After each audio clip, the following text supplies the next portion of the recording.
నమస్కారం LG news కి స్వాగతం. హెడ్లైన్ చూద్దాం.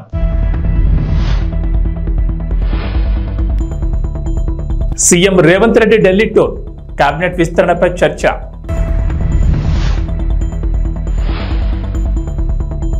అక్క చెల్లెమ్మలను కించపరిచే ఉద్దేశం లేదు, కావాలని ఆ కామెంట్లు చేయలేదు, విచారం వ్యక్తం చేస్తున్న కేటీఆర్.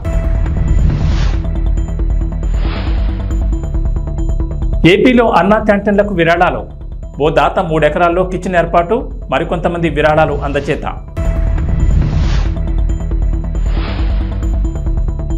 తెలంగాణకు రెయిన్ అలర్ట్, ఇవాళ పలు జిల్లాల్లో భారీ వర్షాలు, ఎల్లో అలర్ట్ జారీ. ముఖ్యమంత్రి రేవంత్ రెడ్డి ఢిల్లీ పర్యటనకు వెళ్లిన విషయం తెలిసిందే. రాష్ట్రంలో పెట్టుబడులపై విస్తృతంగా ప్రయత్నిస్తున్న Revanth Foxconn company chairman Young లియూతో నేడు భేటీ కానున్నారు.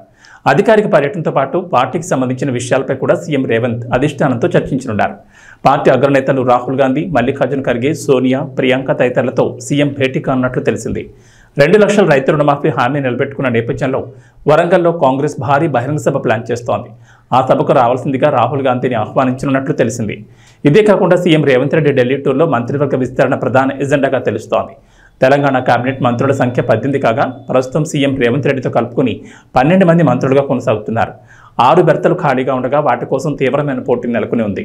మంత్రులుగా కోమటిరెడ్డి రాజగోపాల్ రెడ్డి, వివేక్, ప్రేమ్సాగర్రావు, మదన్ మోహన్ రావు, వాకిటి శ్రీహరి, సుదర్శన్ రెడ్డి, మల్రెడ్డి రంగారెడ్డి, రామ్మోహన్ రెడ్డి తదితర పేర్లు తెరపైకి వస్తున్నాయి. తాను పార్టీలో చేరేటప్పుడు మంత్రి హామీ ఇచ్చారని రాజగోపాల్ రెడ్డి చెప్తున్నారు. కాగా ముదిరాజుల నుంచి శ్రీహరి పేరును ఇప్పటికే సీఎం రేవంత్ ప్రకటించారు. ఉమ్మడి నిజామాబాద్ నుంచి సీనియర్ సభ్యుడు సుదర్శన్ రెడ్డికి ఎక్కువ అవకాశాలున్నాయి. అసలు ప్రాతినిధ్యం లేని జిల్లాల నుంచి చూస్తే మల్రెడ్డి రంగారెడ్డి రేసులో ఉన్నారు. మహాలక్ష్మి పథకంలో భాగంగా మహిళలకు ఉచిత బస్సు ప్రయాణంపై బీఆర్ఎస్ వర్కింగ్ ప్రెసిడెంట్ కేటీఆర్ చేసిన కామెంట్లు తీవ్ర దుమారం రేపుతున్నాయి. ఆయన కామెంట్లను తెలంగాణ మహిళా కమిషన్ సుమోటోగా తీసుకుని విచారణకు ఆదేశించింది. కేటీఆర్ కామెంట్లు తెలంగాణ మహిళలను అగౌరవపరిచేలా, కించపరిచేలా ఉన్నాయని తెలంగాణ మహిళా commission chairperson Nerella Sharada tweet చేశారు. మంత్రులు సీతక్క, పొన్నం ప్రభాకర్ సైతం ఆయన కామెంట్లపై తీవ్ర ఆగ్రహం వ్యక్తం చేశారు. ఈ నేపథ్యంలో కేటీఆర్ తాను చేసిన కామెంట్లపై వివరణ ఇచ్చారు. కావాలని తాను మహిళలను ఉద్దేశించి మాట్లాడలేదని చెప్పారు. అక్క చెల్లెమ్మలను కించపరిచే ఉద్దేశం తనకు ఎప్పుడూ లేదని ట్వీట్ చేశారు. అవి యథాలాపంగా చేసిన కామెంట్లని, వాటి వల్ల వారు మనస్తాపం చెందితే తాను విచారం వ్యక్తం చేస్తున్నానని అన్నారు. నిన్న పార్టీ సమావేశంలో యథాలాపంగా చేసిన వ్యాఖ్యల వల్ల మా మహిళా సోదరిమణులకు మనస్తాపం కలిగితే నేను విచారం వ్యక్తం చేస్తున్నాను. నా అక్క చెల్లెమ్మలను కించపరిచే ఉద్దేశం ఎప్పుడూ లేదని కేటీఆర్ ట్వీట్ చేశారు. ఇక ఆ బస్సు అన్నం చెప్పరాదు. నేను మా సీతక్క చెప్తాంది, బస్సులో అల్లం వెళ్ళిపోయారు తప్పని మేము ఎక్కడన్నాం అక్క, మేము అనలే. కాబట్టి దానికోసమే బస్సు పెట్టిరని మాకు తెలియక మేము మామూలుగా నడిపినాం ఇన్ని రోజులు. మాకేదో తెలియకపాయ పాపం. మీరు అప్పుడే చెప్తే బాగుండు. బస్సుల కుట్లు అల్లికెళ్ళితే మేము తప్పని మేమెందుకంటాం అక్క? ఎక్కువ పెట్టు, బస్సులు తన్నుకుంటాను, మంచిగా లేదు పెట్టు, మనిషికో బస్సు పెట్టు. మేమెందుకు అద్దంటాం? మనిషికో బస్సు పెట్టు, మంచిగా అంత కుటుంబం పోయి మంచిగా కుట్లు అల్లికలు, అవసరమైతే బ్రేక్ డాన్సులు, రికార్డింగ్ ఏం చెప్తారో చేయరు. మేమెందుకు అద్దంటాం? ఏమంటారు చేయండి. క్రమశిక్షణగా బస్సులలో ప్రయాణం చేయండి. ఇతరులకు ఇబ్బంది కలగకుండా వాళ్ళ పని వాళ్ళు చేసుకుంటే తప్పేంది అని నేను అడిగినందుకు ఇవాళ తెలంగాణ మహిళలను బ్రేక్ డాన్సులు చేసుకోనియండి అంటే ఆ పదము అనేది నీ నోటికెట్లా వచ్చింది కేటీఆర్ అని నేను అడుగుతాను. పైనుంచి ఈ రోజు నీ నోటి నుంచి డైరెక్ట్ గా మహిళలు కుటుంబాలు వచ్చి బ్రేక్ డాన్సులు చేసుకోమన్నావు. ఇదేనా నీ సంస్కారం? ఇదేనా మీ తండ్రి నీకు నేర్పిన మహిళల పట్ల గౌరవం? మీ ఇంట్లో కూడా ఆడపడుచుంది కదా, మీ ఆడపడుచులు అందరు బ్రేక్ డాన్సులే చేస్తారా బస్సులు ఎక్కినప్పుడు? ఇట్లాంటి మాటలు తగవు. వెంటనే బేషరతుగా కేటీఆర్ నువ్వు తెలంగాణ మహిళా లోకానికి క్షమాపణ చెప్పాలని హెచ్చరిక చేస్తా. తెలంగాణ ప్రభుత్వం మత్తు పదార్థాల అక్రమ రవాణాపై ఉక్కుపాదం మోపుతున్న సంగతి తెలిసిందే. రాష్ట్రాన్ని డ్రగ్ ఫ్రీ స్టేట్ గా మార్చేందుకు ప్రత్యేకంగా పోలీసులు ఓ వింగును సైతం ఏర్పాటు చేశారు. ఇక ప్రధానంగా విద్యార్థులు డ్రగ్స్ కు బానిసలవుతున్నట్లు ప్రభుత్వం గుర్తించింది. స్కూళ్లు, కాలేజీల పరిసరాల్లో డ్రగ్స్, గంజాయి వంటి మత్తు పదార్థాలు విరివిగా దొరుకుతున్నాయి. తాత్కాలిక ఆనందాల కోసం విద్యార్థులు తమ విలువైన భవిష్యత్తును నాశనం చేసుకుంటున్నారు. ఈ నేపథ్యంలో ప్రభుత్వం కఠిన నిర్ణయం తీసుకున్నట్లు తెలిసింది. తెలంగాణలోని కాలేజీలు, యూనివర్సిటీల్లో విద్యార్థులు డ్రగ్స్ తో పట్టుబడితే వారి కాలేజ్ అడ్మిషన్ రద్దు చేయాలని ప్రభుత్వం నిర్ణయించినట్లు సమాచారం. ఇలాంటి కఠిన నిర్ణయం తీసుకుంటేనే స్టూడెంట్స్ డ్రగ్స్ జోలికి వెళ్లాలని రేవంత్ రెడ్డి సర్కార్ భావిస్తున్నట్లు సమాచారం. డ్రగ్స్ నివారణపై రాష్ట్ర డీజీపీ, విద్యాశాఖ అధికారులు, యాంటీ నార్కోటిక్స్ బ్యూరో అధికారులు త్వరలోనే సమావేశం కానున్నారు. ఈ భేటీలో డ్రగ్స్ కంట్రోల్ చేయడానికి పలు కీలక నిర్ణయాలు తీసుకోనున్నట్లు తెలుస్తోంది. అందులో భాగంగానే విద్యార్థులు అడ్మిషన్ రద్దు చేయాలని భావిస్తున్నట్టు తెలిసింది. ఏపీలో అన్నా క్యాంటీన్లు ప్రారంభమయ్యాయి. ముందుగా స్వాతంత్ర దినోత్సవం రోజు గుడివాడలో అన్నా క్యాంటీన్ తిరిగి ప్రారంభించారు. నేటి నుంచి రాష్ట్ర వ్యాప్తంగా మొత్తం 99 క్యాంటీన్లు ప్రారంభమయ్యాయి. అయితే అన్నా క్యాంటీన్లకు ఎంతో మంది దాతలు విరాళాలు ప్రకటిస్తున్నారు. తమకు తోచినంత సాయం అందిస్తున్నారు. ఏపీ ప్రభుత్వం కూడా అన్నా క్యాంటీన్లకు విరాళాలు ప్రకటించొచ్చని తెలిపింది. ప్రత్యేకంగా అకౌంట్ కూడా ప్రారంభించారు. ఇదిలా ఉంటే ఏలూరు జిల్లాకు చెందిన ఓ దాత అన్నా క్యాంటీన్ కోసం పెద్ద మనసు చాటుకున్నారు. మద్దిపాటి లక్ష్మీనారాయణ చౌదరి మెమోరియల్ ట్రస్ట్ అన్నా క్యాంటీన్ల ఏర్పాటుకు అవసరమైన మౌలిక సౌకర్యాలు కల్పించేందుకు ముందుకొచ్చింది. ఏలూరు జిల్లా దెందులూరులో ట్రస్ట్ ఆధ్వర్యంలో 3 ఎకరాల్లో నిర్మించిన ఆధునిక కిచెన్, వంట పరికరాలు, 3 రవాణా వాహనాలను ట్రస్ట్ సమకూర్చింది. ప్రముఖ chartered accountant Ramesh hospital chairman Maddipati Seetharam Mohan Rao ముఖ్యమంత్రి చంద్రబాబును కలిసి ఈ విషయాన్ని తెలియజేశారు. వరుస విజయాలతో దూసుకెళ్తున్న భారత అంతరిక్ష పరిశోధన సంస్థ మరో ఘనతను సాధించింది. శ్రీహరికోటలోని షార్ అంతరిక్ష ప్రయోగ కేంద్రం నుంచి SSLV D3ని విజయవంతంగా నింగిలోకి పంపింది. ఈ రాకెట్ ద్వారా 175 కిలోల EOS-08 ఉపగ్రహాన్ని నిర్ణీత కక్షలోకి ప్రవేశపెట్టింది. విపత్తుల సమయంలో ఈ ఉపగ్రహం కీలక సమాచారాన్ని పంపిస్తుంది. ప్రకృతి విపత్తులతో పాటు అగ్నిపర్వతాలను కూడా ఈ శాటిలైట్ పర్యవేక్షిస్తుంది. మొత్తం 17 నిమిషాల పాటు రాకెట్ ప్రయోగం కొనసాగింది. EOS శాటిలైట్ను UR రావు శాటిలైట్ సెంటర్లో అభివృద్ధి చేశారు. ఈ ఉపగ్రహంలో ఉండే electro optical infrared payload mid wave, long wave ఇన్ఫ్రారెడ్లో చిత్రాలు తీస్తుంది. ఈ శాటిలైట్ పంపించే సమాచారం విపత్తు నిర్వహణలో ఎంతో ఉపయోగపడుతుందని ఇస్రో శాస్త్రవేత్తలు తెలిపారు. ఈ ఉపగ్రహం ఏడాది పాటు పనిచేస్తుంది. సదాశివపేట పట్టణంలో బసవసేన సదన్ ఫంక్షన్ హాల్లో కార్మిక పోరాట సమితి ఆధ్వర్యంలో TGIC చైర్మన్ తూర్పు నిర్మలా జయప్రకాష్ రెడ్డికి కార్మిక పోరాట సమితి అధ్యక్షులు కొత్తకోళ్ల చంద్రశేఖర్ MRF కార్మికుల సమక్షంలో సన్మాన కార్యక్రమాన్ని ఘనంగా నిర్వహించారు. ఈ సందర్భంగా తూర్పు నిర్మలా జయప్రకాష్ రెడ్డి మాట్లాడుతూ కార్మికులకు ఎల్లవేళ్ల జగ్గారెడ్డి మద్దతు ఉంటుందని ఆమె తెలిపారు. ఈ కార్యక్రమంలో స్థానిక పట్టణ మరియు మండల కాంగ్రెస్ నాయకులు మునిపల్లి సత్యనారాయణ, రామిరెడ్డి, కందికృష్ణ, పట్నం సుభేష్, పిల్లోడి విశ్వనాథం, అరుణ్, చిరు, నాగరాజు, గుండు రవి, శంకర్ గౌడ్, వాజిద్, లతీఫ్, కోన సంతోష్, శోభ, కాంగ్రెస్ నాయకులు మరియు MRF KPS కార్యవర్గం కార్మికులు పాల్గొని ఈ యొక్క సన్మాన కార్యక్రమాన్ని విజయవంతం చేశారు. ముందుకు వచ్చి జాయిన్ తమ్ముడు విష్ణువర్ధన్ గారికి, ఎందుకంటే మంచి చెడు అనేది తెలుసుకున్నాకనే మనం ఏ పాటలో ఉన్నారు, ఎందుకు పాటలు మీ అందరికీ అర్థమైంది. కాబట్టి ముందు కూడా ఆ నాయకత్వం మనకు పొందుతున్నాం, వాటికి చాలా సంతోషిస్తున్నాం. అలాగే నాయకులు సత్యనారాయణకి, రవీంద్రకి, మార్కెట్ చైర్మన్, డైరెక్టర్స్కి, మిగతా కార్మిక సోదరులందరూ కూడా అధ్యక్షులు నమస్కరిస్తూ, ముఖ్యంగా నన్ను ఇంత మంచిగా సన్మానిస్తున్న మీ అందరికీ కార్మిక సోదరులకు పేరు పేరున ధన్యవాదాలు తెలియజేసుకుంటున్నాను. మీ అందరికీ నేను తెలుసు, మరి జగ్గారెడ్డి గారు కూడా తెలుసు. పోరాటంలో చేస్తూనే మీరందరూ కూడా వస్తున్నాను. నాకు తెలుసు మీ అందరి కష్టాలు. మరి 2 సార్లు కూడా మోసపోయినా. బీజేపీ ఓబీసీ మోర్చా జాతీయ అధ్యక్షులు, రాజ్యసభ సభ్యులు లక్ష్మణ్ తిరుమల శ్రీవారి దర్శనార్థం గురువారం తిరుపతికి ఇచ్చేశారు.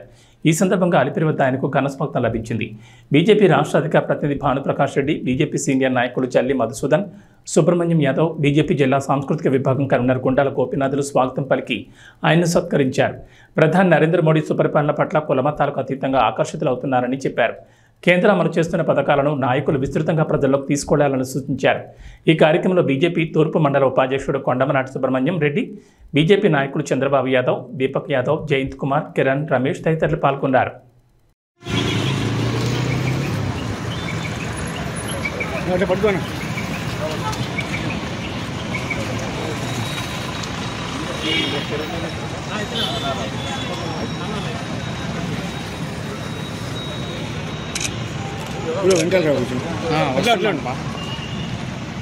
మీరు ఎట్లా అంటే ఎట్లా పెద్దోళ్ళు అది అట్లుంటుంది మొత్తం వ్యాపారం కుప్పం రైల్వే గేట్ నుండి చెరువు కట్ట వరకు నిరసన ర్యాలీ చేపట్టారు డాక్టర్లు. వైద్యురాలపై అత్యాచారం చేసి హత్య చేసిన నిందితులను వెంటనే కఠినంగా శిక్షించాలని డిమాండ్ చేశారు. డాక్టర్ల భద్రతకు ప్రభుత్వమే బాధ్యత వహించాలన్నారు. ఈ కార్యక్రమంలో Kuppam IMD president Manjunath, doctor Suresh, doctor Praveen, doctor Prashanth మరియు తదితరులు పాల్గొన్నారు.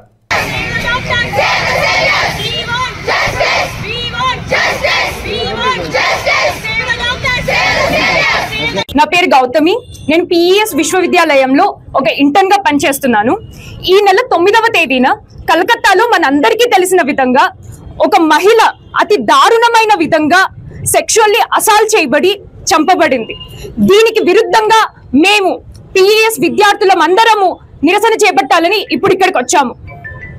మాకు వెంటనే అత్యవసరంగా వి వాంట్ జస్టిస్, మాకు న్యాయం జరగాలి, లేకపోతే మేము ఈ నిరసనని ఎటువంటి పరిస్థితుల్లో ఆపము అని తెలియజేసుకుంటున్నాము. పట్టణంలో మన కాలేజ్ లో ఎక్కడే జరగచ్చు, ఇంకెక్కడైనా జరగచ్చు. ఈ దేశంలో ఈ స్వాతంత్ర దినోత్సవం రోజున ఏనాడైతే ప్రతి మహిళ అర్ధరాత్రి ఏ బెంకు ఏ భయము లేకుండా ఒంటరిగా తిరగగలుగుతుందో ఆ రోజే మనకి నిజమైన స్వాతంత్రం, ఆ రోజే మేము స్వాతంత్రం జరుపుకుంటాం. అంతవరకు మేము ఈ నిరసనని ఆపేదే లేదు. మా ఐఎంఏ ప్రెసిడెంట్ని, మా ఐఎంఏ తరఫున మేము మెసేజ్ ఇవ్వదలుచుకున్నాము. ఈరోజు గత 9వ తేదీ ఈ నెల మీకు అందరికీ తెలిసిందే, కోల్కతాలో ఒక మెడికల్ కాలేజ్లో ఒక అమ్మాయిని దారుణంగా రేప్ చేసి చంపబడింది. అసలే ఇప్పుడున్న పరిస్థితుల్లో డాక్టర్లు చేరికే భయపడుతున్నారు. ఇలాంటి సందర్భాలు అయితే లేడీస్ అందరూ అసలు మెడిసిన్ తీసుకోవాలా లేదా అనే పరిస్థితి ఫ్యూచర్లో ఎదురవుతుంది. ఇలాంటి అన్ని సన్నివేశాలు జరగకుండా తగిన చర్యలు తీసుకుంటూ మంచి యాక్ట్ని తేవాలని ప్రతి ఒక్కరు కోరుకుంటున్నాం. ఇంతకుముందు ఇలాంటి ఇన్సిడెంట్ జరిగితే 2022లో ఒక చట్టం తేవడం జరిగింది, కానీ ఇంతవరకు దాన్ని అమలు చేయలేదు.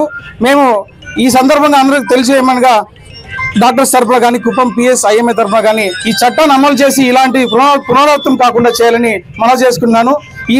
ఈ సంఘటనకి నిరసనగా మేమందరూ ఈరోజు రోడ్ ఎక్కాల్సి వచ్చింది. దయచేసి అందరూ మాకు జస్టిస్ చేయాలని కోరుకుంటున్నాం.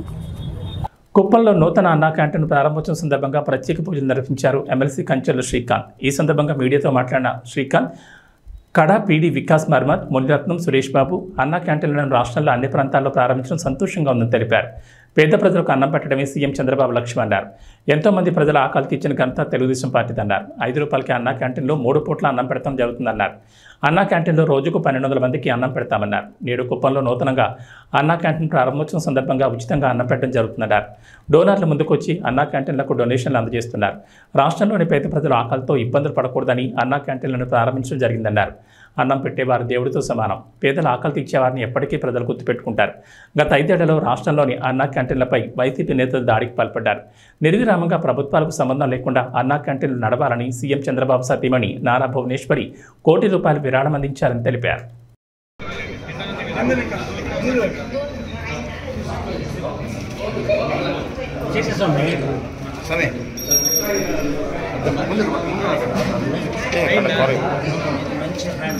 ओम ध्रुवंदे राजवरणा ध्रुवंदे बृहस्पते ध्रुवंद इंद्रचक्षरस्वंधारयतां ध्रुवं तदेव लक्ष्मणं तदेव ताराबलं चन्द्रबलं तदेव विद्याबलं दैवबलं तदेव लक्ष्मीपते वन्दे स्वामी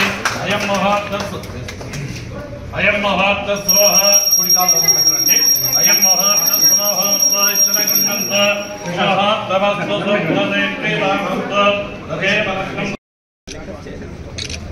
మీడియా మిత్రులందరికీ నమస్కారం. ఈరోజు రాష్ట్ర వ్యాప్తంగా ఒక పండగ లాంటి వాతావరణం. వరలక్ష్మి వ్రతం పండగ అయితే అన్నా క్యాంటీన్ని రాష్ట్ర వ్యాప్తంగా ప్రతి నియోజకవర్గాల్లో ప్రారంభించడం ద్వారా మరొక పేద ప్రజల్లో మరొక పండగకి చంద్రబాబు నాయుడు గారు ఎన్డీఏ కూటమి ప్రభుత్వం ఈరోజు తెరదీయటం జరిగింది. నిన్న గౌరవ ముఖ్యమంత్రి వర్యులు అన్నా క్యాంటీన్ ప్రారంభించడం స్వాతంత్ర దినోత్సవ సందర్భంగా 16వ తారీఖు ఈరోజు అన్ని నియోజకవర్గాల్లో మొట్టమొదటిగా ఏదైతే గత ప్రభుత్వంలో మూసివేసిన ప్రతి ఒక్క అన్నా క్యాంటీన్ కూడా ఈరోజు ఓపెన్ చేసి పేదవాడికి పట్టెడు అన్నం పెట్టాలనే లక్ష్యంతో ముందుకు వెళ్ళటం జరుగుతోంది. ఆనాడు తెలుగుదేశం పార్టీ ప్రభుత్వం నందమూరి తారక రామారావు గారు ఏర్పాటు చేసిన తర్వాత పేదవాళ్ళకి కష్టం చూసి పట్టెడు అన్నం పెట్టలేని ప్రభుత్వం ఎందుకు అని చెప్పి 2 రూపాయలకే కిలో బియ్యం ప్రారంభించి ఎంతోమంది పేదల ఆకలి తీర్చిన ఘనత నందమూరి తారక రామారావు గారికి తెలుగుదేశం పార్టీకి చెందుతుంది. అదే స్ఫూర్తితో ఈరోజు ఎంతోమంది పేదలు పెరిగిన నిత్యావసర ధరలు కావచ్చు వీటన్నిటికీ ఇబ్బందులు పడుతూ ఉదయాన్నే ఇంటి దగ్గర చేసుకోవడానికి కూడా వసతి లేనటువంటి పరిస్థితుల్లో పనులకు కానీ కూలీలకు కానీ లేకపోతే ఉద్యోగాలకు కానీ చిరుద్యోగులు ఎవరైతే ఉద్యోగాలకు వెళ్ళారో వాళ్ళందరి కోసం ఈరోజు అన్నా క్యాంటీన్ని ఏదైతే ఎలక్షన్ మేనిఫెస్టోలో భాగంగా మాట ఇచ్చామో మా ప్రభుత్వం ఈరోజు దాన్ని ప్రారంభించడం జరిగింది. 5 రూపాయలకే పేద ప్రజలకు ఈరోజు ఉదయం టిఫిన్, మధ్యాహ్నం భోజనం, రాత్రికి భోజనాన్ని ఏర్పాటు చేసేటటువంటి పరిస్థితి ఈరోజు ప్రారంభించుకోవడం జరిగింది. ఈరోజు ఇక్కడ కుప్పం నియోజకవర్గంలో అన్నా క్యాంటీన్ని నేను, కడా పీడీ గారు, అట్లాగే పిఎస్ మురత్నం గారు, డాక్టర్ సురేష్ గారు, ఇతర కౌన్సిలర్సు, మున్సిపాలిటీకి సంబంధించిన నాయకులు అందరూ, కుప్పం పట్టణ ప్రజలు అందరూ వచ్చి ప్రారంభించడం జరిగింది. అన్నం పెట్టేవాడు దేవుడితో సమానం. ఆకలితో ఉన్నవాడికి 10 రూపాయలు ఇచ్చేదానికంటే కూడా ఆకలి తీర్చేంత వరకు అన్నం పెడితే జీవితాంతం గుర్తుండిపోతుంది. ఆ కాన్సెప్ట్తో మన ప్రియతమ నేత నారా చంద్రబాబు నాయుడు గారు గత ప్రభుత్వంలో కూడా ఈ అన్నా క్యాంటీన్లు ఓపెన్ చేసి ప్రతి ఒక్కరికి కేవలం 5 రూపాయలకే టిఫిన్, భోజనము, రాత్రిపూట భోజనం పెట్టడం మనం చూసాము. గత 5 సంవత్సరాలుగా కావాలని ఖర్చు కట్టి పేదవాడి ఆకలి తీర్చున్న అన్నా క్యాంటీన్ మీద ఖర్చు కట్టి గత ప్రభుత్వం జగన్మోహన్ రెడ్డి గారు ఏ విధంగా ఇబ్బంది పెట్టిందో మీ అందరికీ తెలుసు. ప్రత్యేకంగా కుప్పంలో అన్నా క్యాంటీన్ రన్ చేస్తున్న పిఎంకే రవిచంద్రబాబు గారిని, అదేవిధంగా చంద్రబాబు నాయుడు గారు వస్తే ఆయన మీద, దానికి సహకరించిన తెలుగుదేశం కార్యకర్తలు, నాయకులు, అదేవిధంగా ప్రజల మీద దౌర్జన్యం చేసి అప్పట్లో విధ్వంసులు సృష్టించింది కూడా మీ అందరికీ తెలిసిందే. చేసిన పాపానికి ఫలితం వాళ్ళు అనుభవిస్తున్నారు. చంద్రబాబు నాయుడు గారు మరొకసారి పేదల ఆకలి తీర్చాలనే ఉద్దేశంతో అన్నా క్యాంటీన్ని రాష్ట్ర వ్యాప్తంగా ఓపెన్ చేయడమే కాకుండా ప్రత్యేకంగా కుప్పంలో ఓపెన్ చేసి ఈరోజు ఉదయం పూట 400 మందికి ఉచితంగా టిఫిన్ పెట్టారు. మధ్యాహ్నము, రాత్రి కూడా 400 మంది పెడతారు. ఈ విధంగా నిర్విరామంగా ప్రభుత్వాలకు సంబంధం లేకుండా ఈ యొక్క అన్నా క్యాంటీన్ ఎప్పటికీ రన్ అవ్వాలనే ఒక ఉద్దేశంతో మన ప్రియతమ నేత నారా చంద్రబాబు నాయుడు గారు, ఆయన సతీమణి భువనేశ్వరి గారు 1 కోటి రూపాయల దాకా విరాళం ఇచ్చినందుకు ఆమెను మనస్ఫూర్తిగా అభినందిస్తూ, అదేవిధంగా గత 3 సంవత్సరాలుగా ఎవరైతే దాతలు రవిచంద్రబాబు గారి ఆధ్వర్యంలో ఈ అన్నా క్యాంటీన్ని నిర్విరామంగా నిర్వహించారో వాళ్ళందరికీ కూడా పేరు పేరున మనస్ఫూర్తిగా పాదాభివందనాలు తెలియజేసుకుంటూ, ఈ కార్యక్రమం ఈ విధంగా జరగడానికి ముఖ్య కారణమైన కంచెల శ్రీకాంత్ గారు, పిఎస్ మురత్నం గారు, మనోహర్ గారు, అదేవిధంగా మన పీడీ వికాస్ మర్మట్ గారిని మనస్ఫూర్తిగా అభినందిస్తూ ఇతర తెలుగుదేశం నాయకులందరికీ కూడా అభినందన తెలియజేసుకుంటాం. Thank you. అందరికీ నమస్కారం. ఆల్రెడీ ఎమ్మెల్సీ గారు మీ అందరితో అందరికీ నమస్కారం. ఆల్రెడీ ఎమ్మెల్సీ గారు మీ అందరితో చాలా వివరంగా మాట్లాడారు ఈ process. Today state wide state of Andhra Pradesh very unique concept of Anna canteen so started long back. Today మళ్ళీ ఒకసారి ఇంకా స్ట్రాంగ్లీ రివైవ్ చేయడం జరిగింది. ఈరోజు 16th ఆగస్ట్, నిన్న ఇండిపెండెన్స్ డేలో అది at the district level, at the higher level అంటే అది ఇనాగ్రేషన్ అని చెప్పడం జరిగింది, రెడీ చేయడం జరిగింది. ఈరోజు first time for all the people మనమంటే భోజనం కూడా ఇవ్వడానికి స్టార్ట్ చేసాము. So first day free of cost ఉంది. అండ్ ఇది కాన్సెప్ట్ అంటే this concept is about ensuring that there is no hunger that is there in the area. మనకి sustainable development గోల్లో కూడా ఫస్ట్ గోల్ అంటే ఇది జీరో హంగర్. సో ఈ ప్రోగ్రామ్తో అంటే 100% everybody will be having food every day, no matter what. వాళ్ళకి పని చేయడానికి వచ్చారు, ఒక పర్సన్ అంటే దూరం శాంతిపురం నుంచి ఇక్కడ వచ్చారు, పని చేస్తున్నారు, భోజనం మర్చిపోయారు సరే అన్నా కంటే ఒక పర్సన్ అంటే ఇక్కడ మార్నింగ్ ఎర్లీ మార్నింగ్ వచ్చేసారు, భోజనం వెళ్ళడానికి అంటే కష్టం ఉంది, పని ఎక్కువ ఉంది అంటే సరే పక్కన అన్న క్యాంటీన్. సో ఈ అన్ని ఆస్పెక్ట్స్లో ఈ క్యాంటీన్ అంటే చాలా చాలా చాలా important. It will increase the work efficiency also, it will increase the rate of nutrition also, ఎందుకంటే quality of food is also very good. So అది కూడా అంటే personally we have tasted along with Muniratnam garu, Suresh garu and definitely me and MLC garu and all people also. ముందు serve చేసాము, తర్వాత తిన్నాము and we have felt very happy and we look forward for the success of this canteen and 100% it will be maintained properly because it is in the municipality and I will be also continuously supervising. So all the best to everybody. Congratulations to the people of Kuppam. Thank you. పేదవాళ్లకు అన్నం పెట్టే కార్యక్రమం ఈరోజు రాష్ట్ర ఆర్థిక పరిస్థితి ఎంతో ఇబ్బందులున్నా కానీ అవన్నీ కూడా అధిగమించి ఈరోజు ఒక సాహసోపేతమైనటువంటి కార్యక్రమం చంద్రబాబు నాయుడు గారు చేపట్టారు. మీకు అందరికీ తెలుసు, కుప్పంలో అన్నా క్యాంటీన్ రన్ చేయడానికి మేమందరం కూడా అనేక ప్రాంతాలు తిరిగి ఈ గత 3 సంవత్సరాలుగా మన గౌరవనీయులు పిఎంకే రవిచంద్రబాబు ఆధ్వర్యంలో 3 సంవత్సరాలు ఉచితంగా అన్నా క్యాంటీన్ ప్రభుత్వం నడిపేంత వరకు ఇక్కడున్నటువంటి ప్రజలు, దాతలు, తెలుగుదేశం పార్టీ కార్యకర్తలు, నాయకులందరూ కలిసి చాలా సక్సెస్ఫుల్గా 3 సంవత్సరాలకు రన్ చేశాం. వైసీపీ వాళ్ళు మీకు అందరికీ తెలుసు, అది చాలా దురదృష్టం. వాళ్ళు అన్నం పెట్టి అన్నా క్యాంటీన్ షెడ్ను కూడా పగలగొట్టడం, సాక్షాత్తు చంద్రబాబు నాయుడు గారే వచ్చి దానికి నిరసన తెలియజేయడం, అప్పుడే ఆయన శపథం చేయడం, నేను ముఖ్యమంత్రి అయిన వెంటనే అన్నా క్యాంటీన్ ప్రారంభిస్తామని చెప్పారు. అదేవిధంగా ఈరోజు అద్భుతమైనటువంటి ఒక లేటెస్ట్గా ఉన్న చాలా చక్కని భవనాన్ని కూడా నిర్మించి ఇటు మన బస్టాండు పక్కనే మనకు బస్టాండు, పార్కు ఇవన్నీ ఉంది. ఒక మంచి ప్రదేశంలో చాలా అద్భుతమైన పద్ధతిలో ఈరోజు అన్నా క్యాంటీన్ ప్రారంభించడం చాలా గొప్ప విశేషం అని తెలియజేస్తూ గౌరవ ముఖ్యమంత్రి గారికి మా కుప్పం ప్రజలందరి తరఫున చంద్రబాబు నాయుడు గారికి మేము కృతజ్ఞత అభివందనలు తెలియజేస్తున్నాము. అందరికీ నమస్కారం. ఇక వాతావరణ విషయానికి వస్తే తెలంగాణకు హైదరాబాద్ వాతావరణ కేంద్రం అధికారులు రెయిన్ అలర్ట్ జారీ చేశారు. రాష్ట్రంలో మరో 3 రోజుల పాటు భారీ వర్షాలు కురుస్తాయని వాతావరణ శాఖ తెలిపింది. రాయలసీమ మీదుగా విస్తరించి ఉన్న ద్రోణి ప్రస్తుతం తెలంగాణ రాష్ట్రం మీదుగా ఆగ్నేయ అరేబియా సముద్రాన్ని ఆనుకుని కేరళ తీరం వెంబడి వ్యాపించిందని వాతావరణ శాఖ అధికారులు వెల్లడించారు. దీని ప్రభావంతో రాష్ట్రంలో వర్షాలు కురుస్తాయని చెప్పారు. భారీ వర్షాలు కురిసే అవకాశం ఉన్నందున పలు జిల్లాలకు వాతావరణ శాఖ హెచ్చరికలు జారీ చేసింది. నిజామాబాద్, జగిత్యాల, సిరిసిల్ల, కరీంనగర్, ఆదిలాబాద్, ఆసిఫాబాద్, నిర్మల్, మంచిర్యాల, భూపాలపల్లి, ములుగు, కొత్తగూడెం, జనగామ, భువనగిరి, రంగారెడ్డి, హైదరాబాద్, మేడ్చల్, ఖమ్మం, సూర్యాపేట, వరంగల్ జిల్లాలో అతి భారీ వర్షాలు కురుస్తాయని చెప్పింది. ఈ మేరకు ఆయా జిల్లాలకు ఎల్లో అలర్ట్ జారీ చేశారు వాతావరణ శాఖ అధికారులు. ఏబీ బులెటిన్ విశేషం. నమస్కారం.